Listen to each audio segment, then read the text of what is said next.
sad stat, but 700 people die from opioid overdoses in Washington state each year. Now it's easier for you to get a drug that could save a loved one.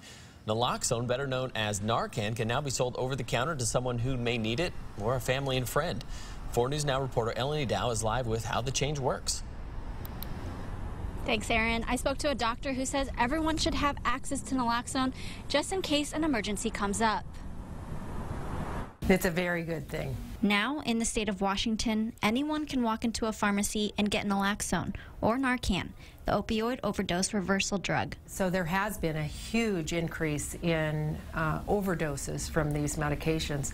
And this is an opiate blocker, so it tends to like those receptors of the brain better than the heroin does, or better than the oxycodone does. Fire and police already have it on hand if and when they run into that situation, which the Spokane Police Department says happened quite often this summer. Through the course of the summer, it's increased to anywhere from 1 to sometimes 3 times a week. He said when they originally received it, they didn't have to use it so often.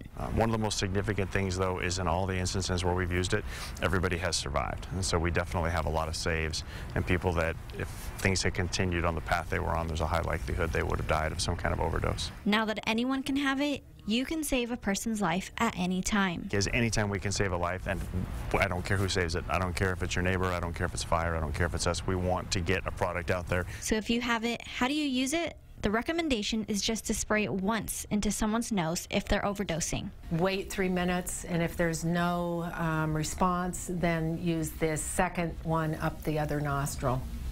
And always call 911, because we don't know what the person has been taking. We don't know for sure whether it was fentanyl or something that's really long acting. She recommends that even if you're not 100% sure a person overdosed on opioids, to give them naloxone anyways because it won't harm them. Live on the Sky Deck, I'm Eleni Dow, 4 News Now.